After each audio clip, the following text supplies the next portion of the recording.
sports and TV show streams, going live on YouTube, streaming live on YouTube.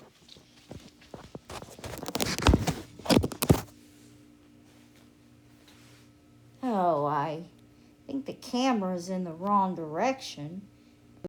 Front camera. So you can see the TV.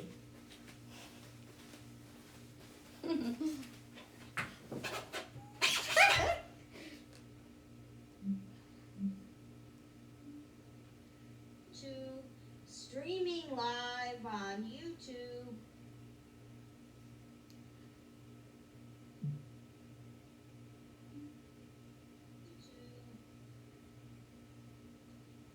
Okay, it is going live. Now I'm going to streaming live. Going live, streaming live, both. Go to Tiki Live.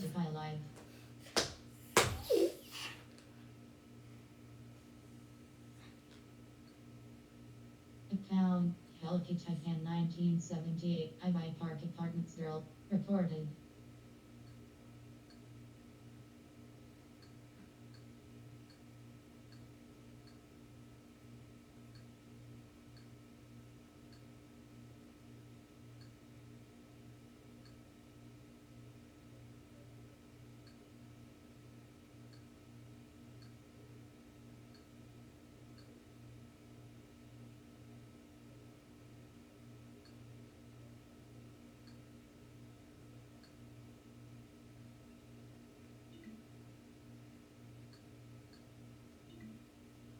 Loading.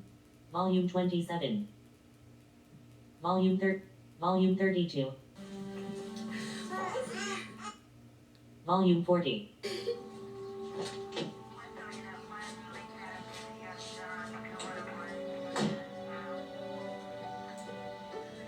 don't know what I could ever do, thank you. How about a picture of you and Alice? She's so sweet. Nobody's ever gonna hold you again except for me. Well, me and one other person.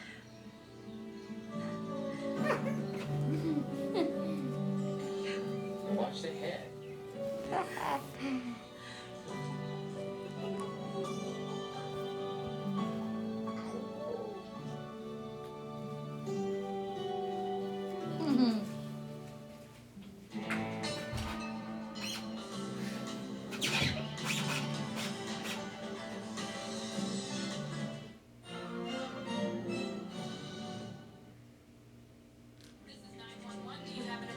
Today on Rescue 911, disaster on the tracks. You just never think that anything like this can happen so close to home. A passenger train collides with parked rail cars, wreaking havoc on a small town. Just people flying all over the place, total mess. Be there as rescue workers race against the clock to save victims buried in the wreckage. Plus, join a canine unit as they search through the night for a lost little girl on Rescue 911.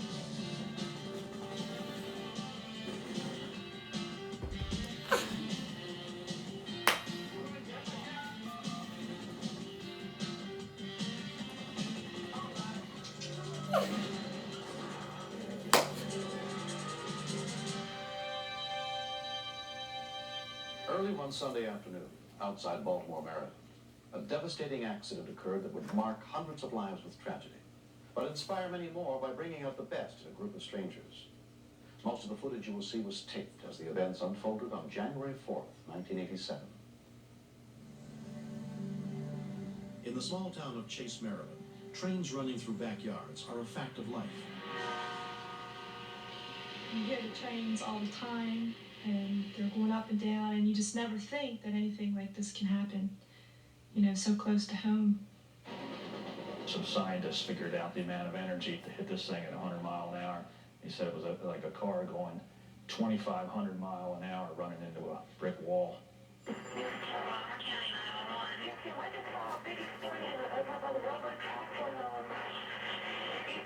All of a sudden, these calls started coming in. The first couple were reporting an explosion, and we couldn't imagine what could have exploded down that area. Rescue workers were launched immediately. But in the time it would take them to get to the site, only neighborhood residents who happened to be home would be able to help. Calls after that were saying that it was a train derailment, and we just figured the worst. And it turned out to be the worst. It really did. When we continue. We made entry into the top car. The top car was full of smoke and fire.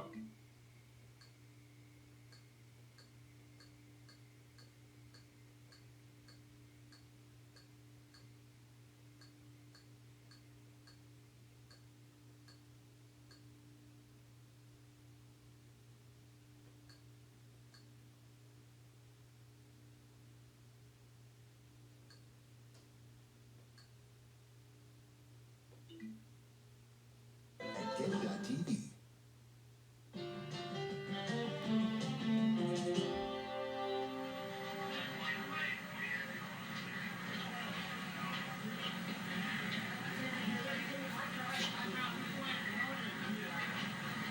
An Amtrack train carrying more than 650 people had slammed into 3 Conrail locomotives that weren't supposed to be there. There was people like yelling, like help me, like that. So, ran up to the train. I crawled through the window, and that's when I seen Jim Howard and Catherine Howard. He was, because he must have hit his face against the seat, and his eye was all swelled and everything like that. And she was pretty bad. She couldn't walk at all or anything like that. So we grabbed her, and we handed her out the window, and we helped him out the window. See, everybody says don't move people to the accident, but then that diesel fuel and the fire and everything, you don't know if it's going to blow up or not or anything. So you don't think about it. You think, let's get people off the train. One of the first passengers to get out was Jennifer Ginsburg. The car was tilted on its side, and I remember trying to get my wits together and actually sitting down on a seat for a minute. I was like, oh. And so I sat down, and I heard this voice, excuse me, could you please get up? And there was a man under the seat. You could see that there was a neighborhood, and I saw some people headed that way, so I went that way. And the first house I got to was Nancy's house. We did what we could to make everybody comfortable, give them something to eat, trying to calm them down, because a lot of people just walked around like they were in shock.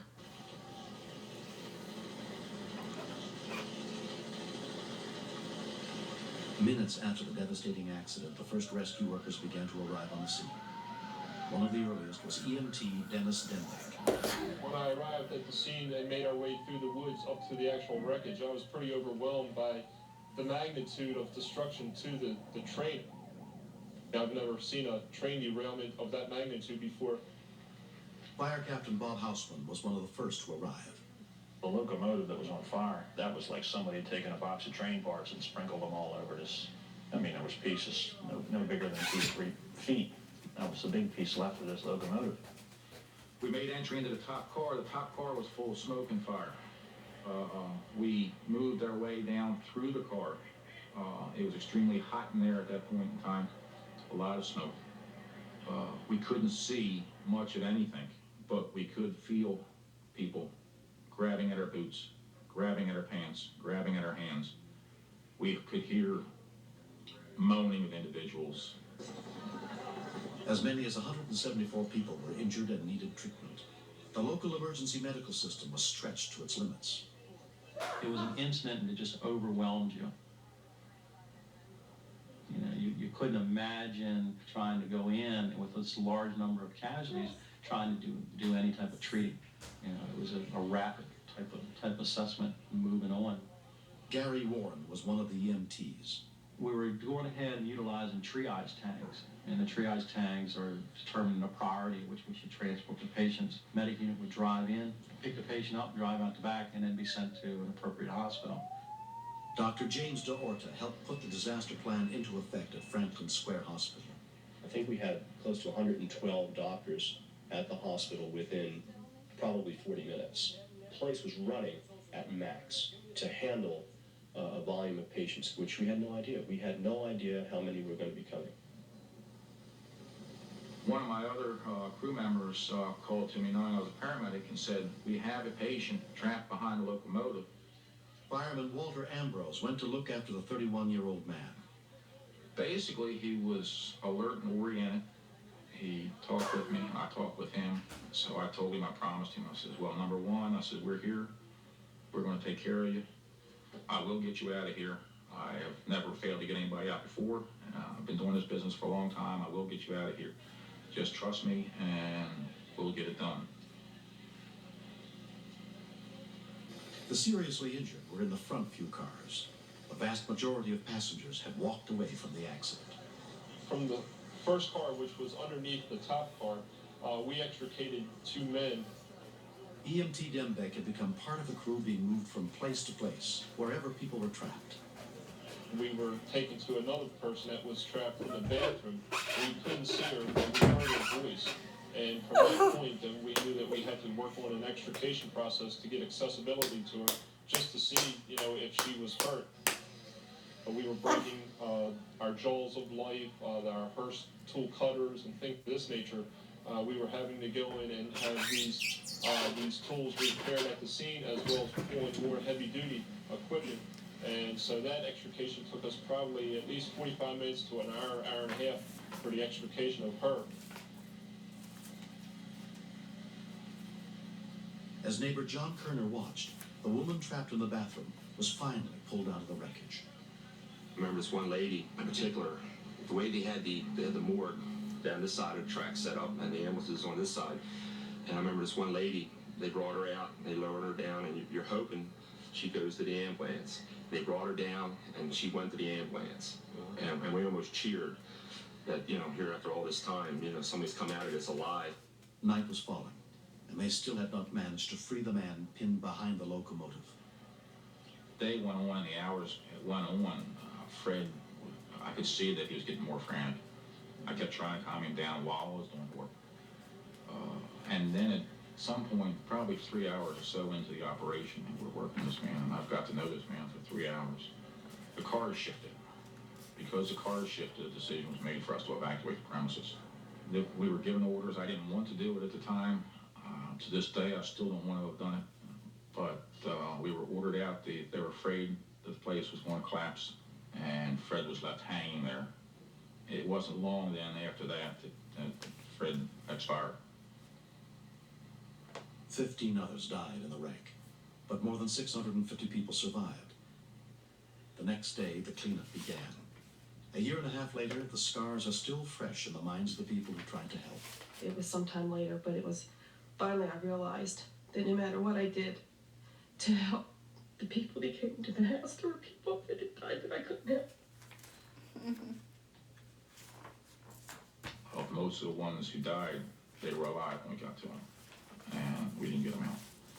And for the handful of us that were deeply involved with these people, Amtrack was not a success, it was our failure. And we live with that. We've been living with that failure ever since Amtrack. Special therapy groups were set up to try to help the rescue workers and neighborhood residents deal with their painful memories. Talking about an intense emotional experience like that takes the steam out of it. It makes it less overwhelming. Catherine and Jim Hauer returned to the area for the first time a year and a half after the tragic accident to visit Dan and Michelle Exter, the neighbors who had helped them. It's real good to see you again. It's wonderful to have this opportunity to be able to say thank you to Michelle and Dan, and we just are really grateful and thankful. Dan Exter may not think of himself as a hero, and he has to view himself however he wants to. In our minds, he's an absolute hero. This is Hannah Catherine. See what you helped us do, Dan? There isn't a day that goes by that I don't remember the accident.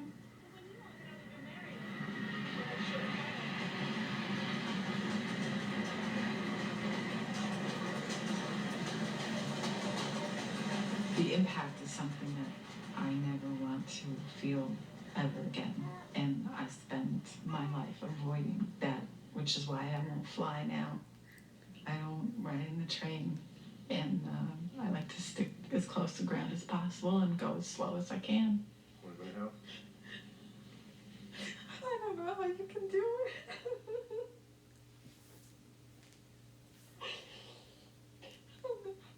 I can't forget when the train hit and how much it hurt. life just isn't the same anymore. We're affected in all ways, pretty much. It's just that once you go through a crash of that nature, when you get that close to not being around, you look at life a little differently.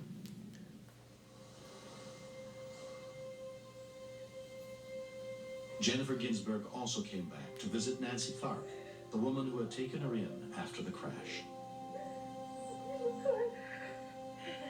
I really can't explain it, but I'm really thankful because what it did for me was it made me think about my life and to be glad that I was alive and to make the most of what I have in life.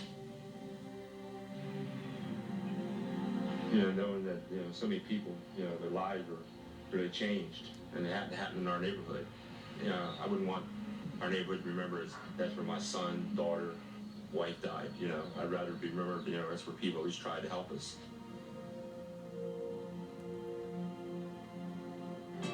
Next, Joanna was not the type of child to not check in.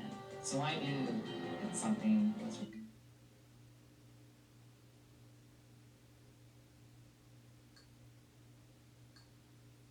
wrong and was very, very worried. Meet Victor.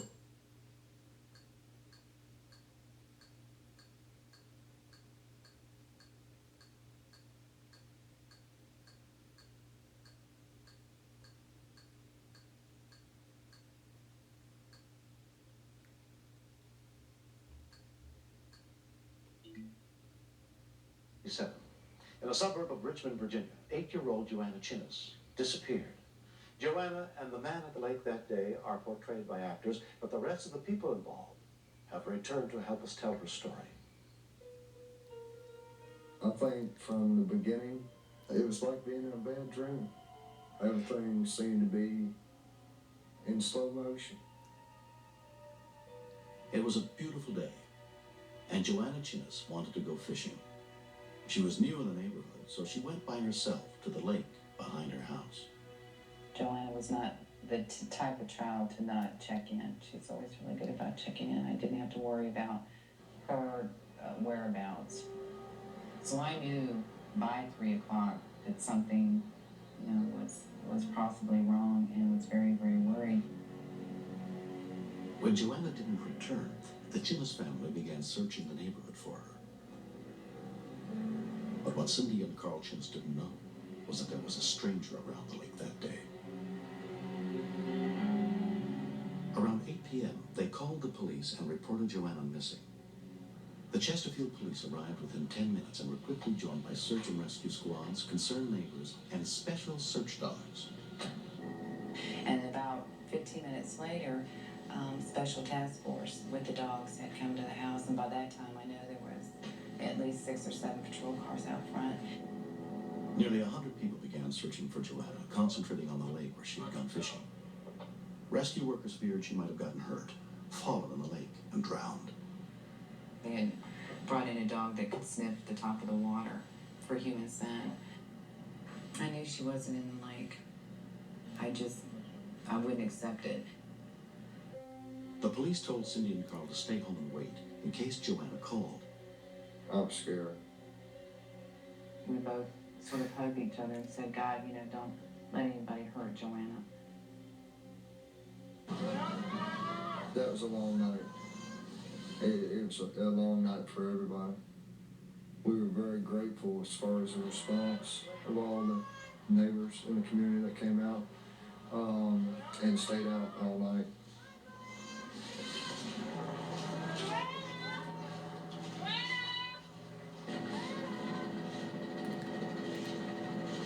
At 3 a.m., exhausted by 7 hours of searching the lake area, the rescue teams broke off their efforts for the night. No one had found any sign of Joanna beyond the street where her scent disappeared.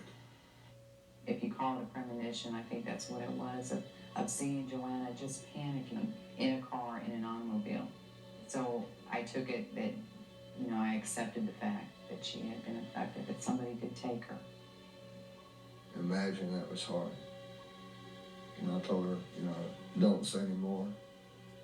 I couldn't stand it.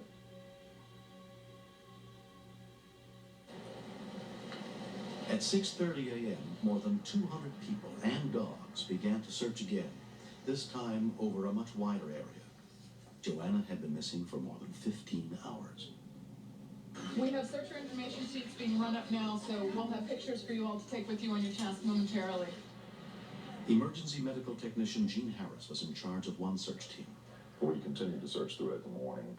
We had no luck at all, no clues, nothing at all that indicated that a young child had passed through the area. And at that point, we were looking for an abduction victim.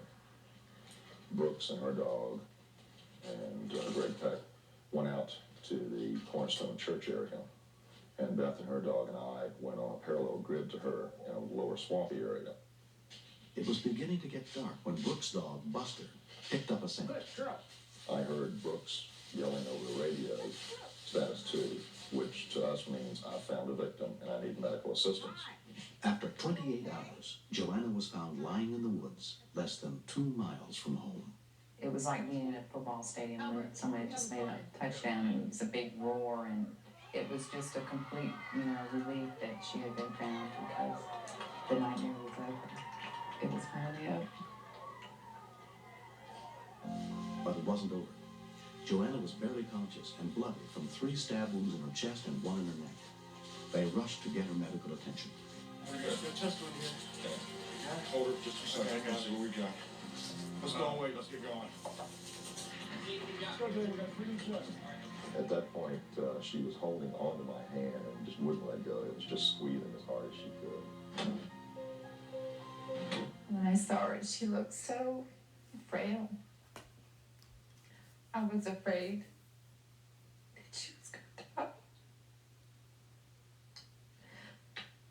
I can't explain the way she looked. I just grabbed her hand and told her I was so glad that we found her. She was going to be all right. And she said, "Mom, don't cry." Touched her hand. And that tiny hand, in my hand, it felt so good. Joanna was able to give the police a detailed description of her attacker. The man had seemed nice. He took her in his car to go fishing someplace better, then strangled her and stabbed her 4 times, leaving her for dead. 2 days later, a man matching the description was arrested less than 10 miles away. He pleaded guilty to the abduction and attempted murder of Joanna Chinnis and was sentenced to 3 consecutive life terms in prison. A year and a half after the incident, Joanna is fully recovered from the wounds she suffered in the attack. She was a very lucky girl. The only severe damage was to the lung that was collapsed. The arteries in the neck were missed, the arteries in the chest were missed, the heart was missed. She's just lucky to be alive. Basically, I would say be careful and let your children know that talking just to anyone that they've never seen before is very, very dangerous. Recently, Joanna met Buster, the dog who rescued her, for the first time since that day. I think that the dog that saved me was a wonderful dog, and that he should be treated like, have a lot of treats or something. Buster. We don't use the term lucky in Joanna's case because there's nothing near luck. It's more of a miracle. I get a lot of kisses from dogs.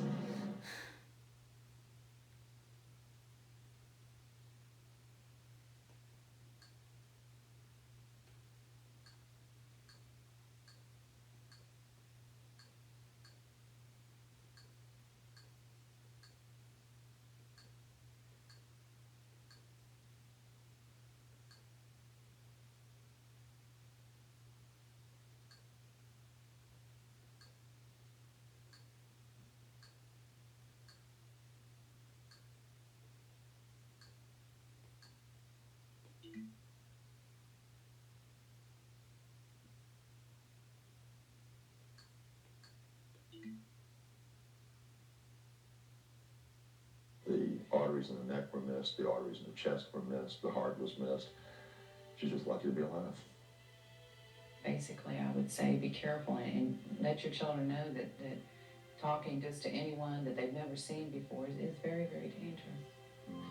Recently, Joanna met Buster, the dog who rescued her, for the first time since that day. I think that the dog that saved me was a wonderful dog, and that he should be treated like, have a lot of treats or something. Buster. We don't use the term lucky in Joanna's case because there's nothing near luck. It's more of a miracle. I get a lot of kisses from dogs.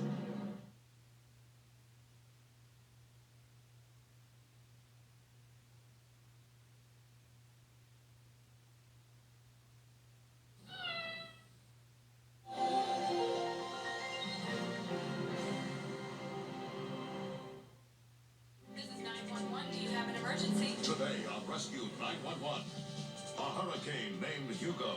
The full fury of the hurricane hit right around midnight. The devastating storm pounded the South Carolina coast with massive force. Felt that we had well over 100,000 people at risk. For the ones who chose to face Hugo's fury head on. You could almost hear the school breathing. It will be a night they won't forget. I looked at another girl. I said, "We're gonna die." She said, "I know." On Rescue 911.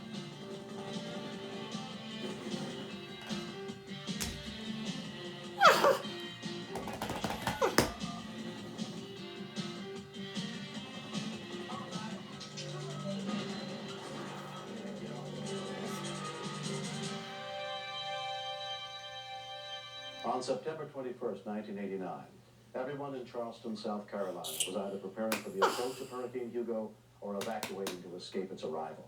They had no way of knowing that within 10 hours, it would become the worst storm ever recorded in this country. We interrupt this program to bring you a Live 5 weather bulletin. The emergency preparedness is ordering everybody in the low-lying areas of Charleston, the West Ashley area, to get out now. You no longer have a choice. You're being ordered out. So it is a mandatory evacuation. Approaches. There are last-ditch efforts to get everyone and everything that can be used to safety. Have now been reversed. So there are only lanes leaving Charleston. You now have 6 lanes leaving My Charleston. father was really worried about Hugo. I said, "What are we going to do? We're going to evacuate or we're going to stay?" And my dad said, "Well, we're going to stay." My husband decided to make preparation for the storm. He should not have been working that hard because he knew he had a heart problem. He was almost finished with the drainage ditch, and he started pulling his chest a little bit. And I said, "Daddy, what's wrong?" He said, "I have a tightness in my chest." 19-year-old Charlotte Stewart convinced her father he needed to rest. We got back into the house, and he started breathing oddly. Shirley Stewart brought her husband his heart medicine. We asked him to go to the hospital. He refused to go. But I knew that we had to do something because if the storm came, then we couldn't get to the hospital. When we continue. We had to get the message to the people that there was a major force that was coming and that it could kill them if they did not leave. Our pal Walker, huh? Some new buddies he wants.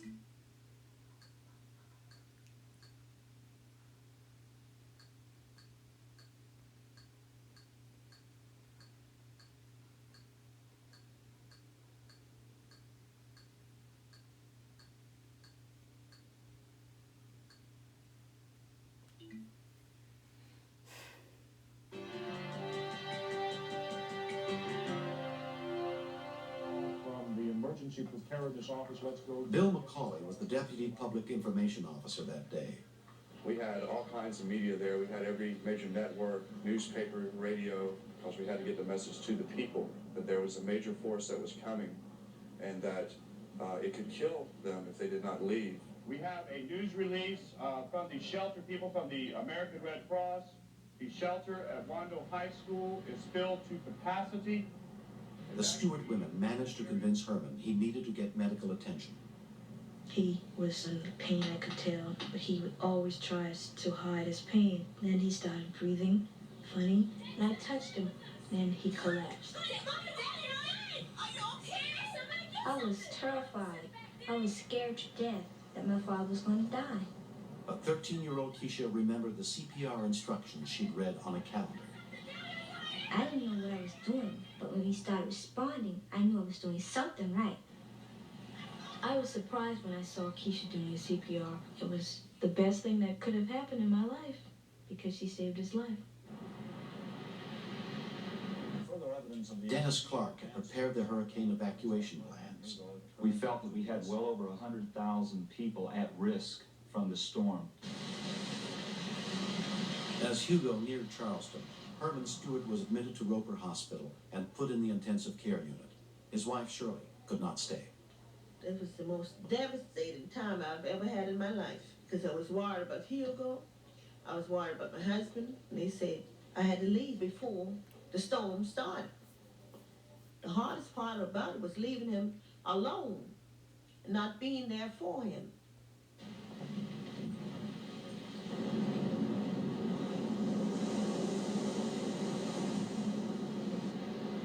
It's now just a few hours before the hurricane should slam into Charleston and the rest of the Low Country. A lot of that humor. If you want to leave the Charleston area, please leave now. You cannot delay, because shortly it will become too dangerous to leave the Charleston area. Lincoln High School was offered as a shelter based on the fact that the Corps of Engineers study said that it should remain dry up through a Category 4 storm. People were located throughout the school. There were some people in the band room, people in the home economics room, people in the gym, and people in the cafeteria. And I was basically there to keep law and order. Hundreds of people left their homes and took refuge at Lincoln High School.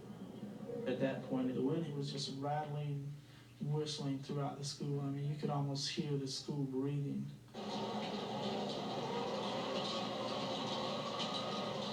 Hurricane Hugo is now a strong Category 3 hurricane. I repeat, a strong Category 3 hurricane. That means that we will have winds up to 132 miles an hour. We believe in county government that is unsafe for you to travel and transverse the roadways. So By 9 p.m., it became too dangerous for anyone to go out in the storm. do not leave where you are.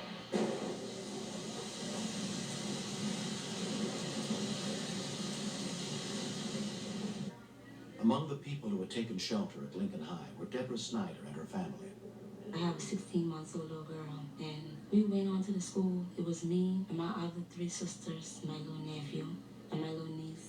We was playing cards, and the light kept blinking off and on. We was having fun, really. It didn't bother me. But when I glanced out, the roof was like lifting up and making a lot of racket. Ladies and gentlemen, landfall for Hurricane Hugo is between 12 and 1:30 this evening, north of the city of Charleston. We'll have surges of between 12 and 18 feet, serious storm surges. Hold where you are. Stay secure. The 2-story house will go to the 2nd story. I repeat, stay where you are. We do have a Category 4 storm now.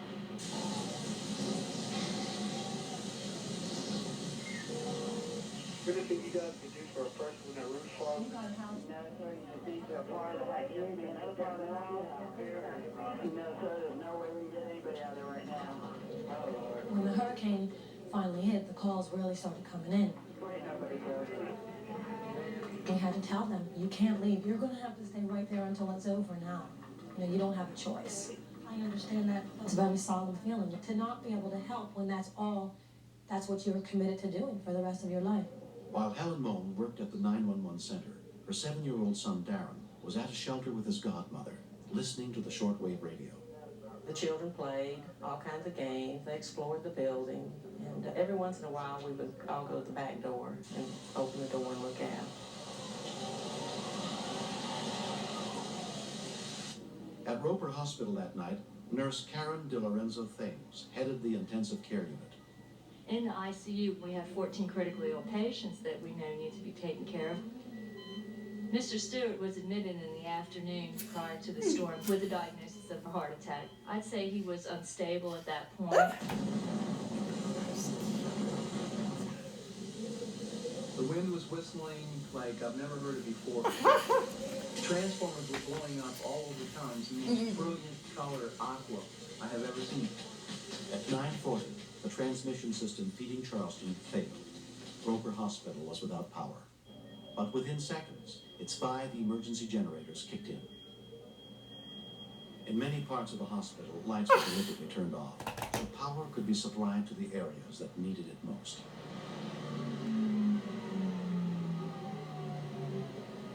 There was a problem with the generators, with the fuel lines. Evidently, the wind loosened up the fittings enough where we lost suction.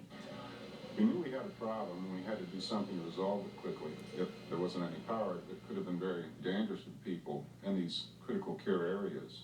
The full fury of the hurricane hit right around midnight when Hugo came ashore with sustained winds of 135 miles an hour. This is 6 miles inland.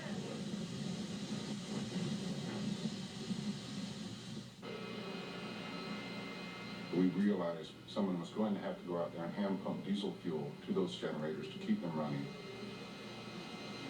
We had approximately 15-20 minutes before we ran dry. There wasn't time to say, well, Dave, you go, or Dan, I'll go, or whatever. So Dave and I decided that if we went out there together and one slipped, there'd be another guy there to help. We really couldn't see what was going on or what was flying through the air. The velocity of the one is just unbelievable.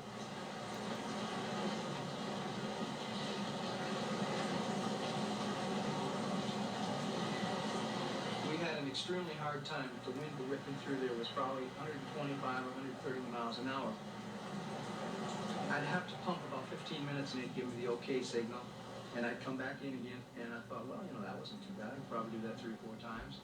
Little did I know that every time I went out there, it got worse and worse and worse. When we continued, the water came in so fast, like it wasn't never gonna stop. And I heard the people tell their wife and the kids, let's all hold hands, we're gonna die together, let's go down together. Did you know?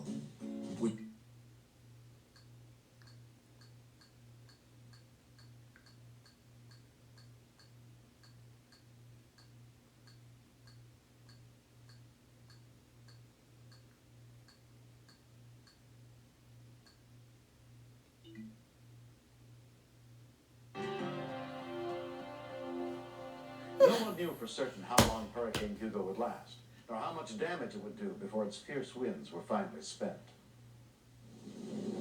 The eye wall, apparently, Rob tells me, is now moving across Charleston. That is when we expect that tremendous storm surge. We've heard reports of up to 18 feet of water. That is now, the eye wall is now moving forward across Charleston. Everybody was just listening out for the storm. It sounded like the train was coming in. Roof and stuff was flying off. I heard someone yell, water, water. Water was coming in fast. I started panicking, everybody started panicking. In about 5 minutes or less, the water was about to my waist. A lot of people wanted to break out to the front door, and thanks God that the pressure from the water didn't let the door open because the water was twice as high on the outside. The water was coming up to my knees, and I thought, you can't go no farther. And the next second, it was all the way up at my throat. I looked at another girl. I said, we're going to die. She said, I know it. My cousin tore the roof out to try to get the little kids up there first because the water was just pouring in. Everybody was panicking, screaming. I saw my whole life just passing me. I thought of all the things that I did in the past, the things that I wanted to get accomplished in the future. I didn't know if I was ever going to get those things done again. The water came in so fast, like it wasn't never going to stop. We got most of the people up on tables and chairs around it, and I heard the people tell their wife and the kids, let's all hold hands, we're going to die together, let's go down together.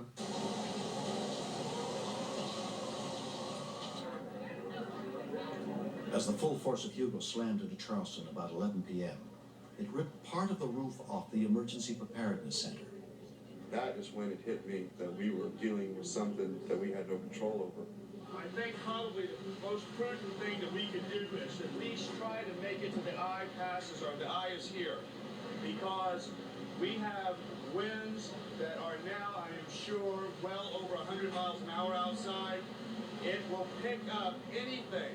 It will pick up little rocks off the ground. They will take things off of your truck and make them missiles. I made the decision, along with Dennis Clark and some of the other county officials, that we needed to evacuate out of that building during the eye of the hurricane.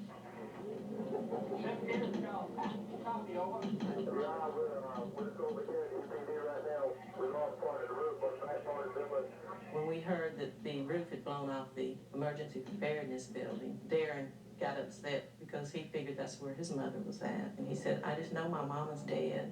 I said, no, Darren, she wasn't at that building. He said, no, Mama's dead. So I said, we'll call her and let you talk to her. There ain't nothing we can do right now. The only thing I can tell you to do is get in the center part of your house and stay in the center part of the house. We can't possibly respond to any calls right now. I was impressed with 911 system. We had no electricity, but those phones kept on ringing constantly. But y'all just try to take care of yourselves and stay away from the windows, okay? I was very wrapped up in what I was doing. And I'm answering the phone, you know, mashing the buttons, 911. One of the dispatchers said, Chief, you need to take this phone call next. Chief Mom. Hey, I'll say something to Darren. He's upset and worried about it. Okay, I feel the same way about him. Okay. All right. Hi, Mom. Are you okay? My eyes swelled up right away. I started to cry right away. He wanted to know if I was still alive. Okay, I've been worried about you. Are you okay? Yes. Okay. Mama has to go, okay? It's very busy. Here I am, Chief Mom, answering the phone call and being very authoritative, and then all of a sudden, it's like a slap in the face. Your mom. All right? All right. I love you. Give Mama a kiss. I'll call you as soon as I can, okay? Hey, everything's gonna be all right, baby. All right? Okay. All right. I love you. Okay. Bye-bye. Oh, God. Before I hung up, I made sure he knew I was okay, and I made sure he was okay. And then it was right back to answering the phones again, you know. This is North Charleston Emergency. Battalion Chief Mom, can I help you, you know?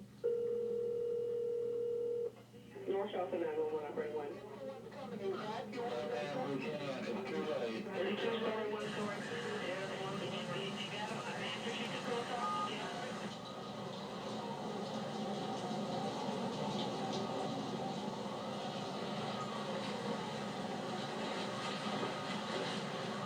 Approximately the third, maybe the fourth time I went up there, I lost my footing. By the time I got back up, they had the rope tight and they were getting ready to pull me back. But then I said, no, I'm okay, let's go, come on. I remember thinking, I can't keep doing this because I was exhausted and I thought buildings are going to come down. I didn't think they would be able to withstand the wind. At Lincoln High School, the water in the buildings continued to rise. There was nowhere to escape it.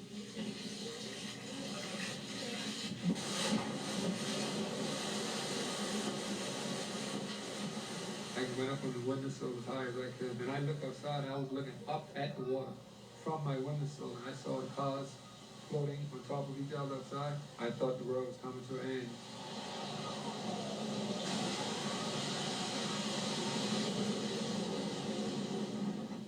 By daybreak, the storm was over. It was a grayest dawn I've ever seen, and quiet. A Coast Guard helicopter came in, and it was a beautiful sight.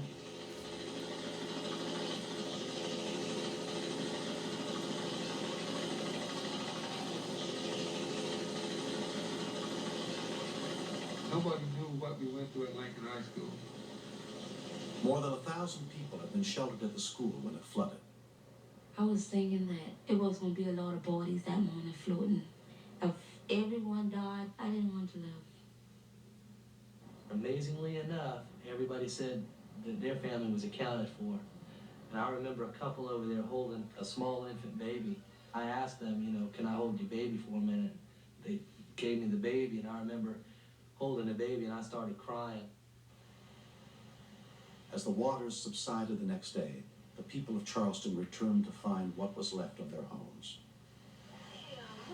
Only 3 lives were lost in Charleston as a result of Hugo. For the Stewart family, biggest relief that day was learning that Herman was going to be all right. When they told me that Keith had saved my life, I was very surprised. It made me really feel very proud. They saved the daddy life. So I think both of them was heroes. Shirley is also proud of her daughters and grateful to the maintenance workers who risked their lives that night to keep the generators running.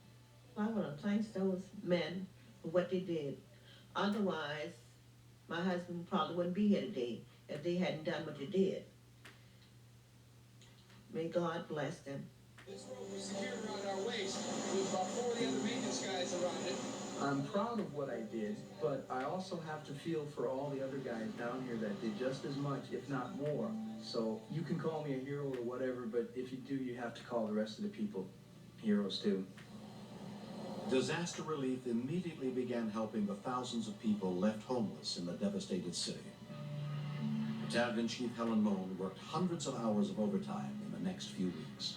I love my job and he knows that, but we have a great relationship. When I'm not at work, I'm with him. So he's like my roommate, my best friend. You know, I think everything's gonna be okay for us. I talked to my mom and she said she went and called and she said she was okay.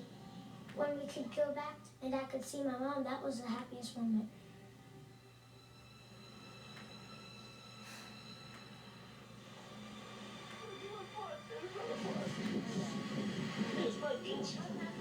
This hurricane had changed Charleston forever, but we have had many things happen in Charleston. We've had the Civil War, we've had a major earthquake, we've had a major fire. We've always bounced back. One of the favorite books that I've got at home is a tour book of Charleston that's entitled Come Hell or High Water. And I think that basically says it, come hell or high water, we'll be back.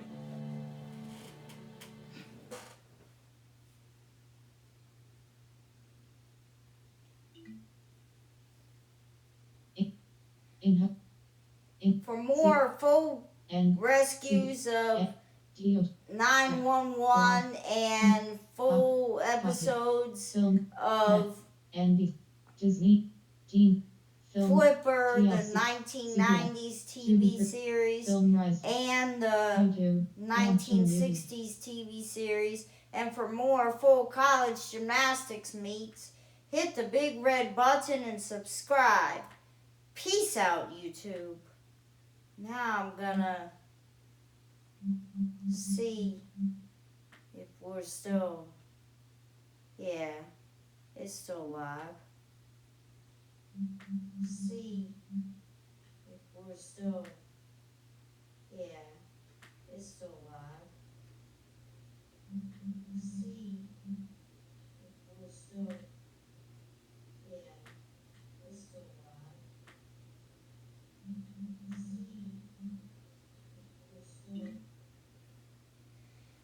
Okay, now I'm gonna take my iPad out of the stand.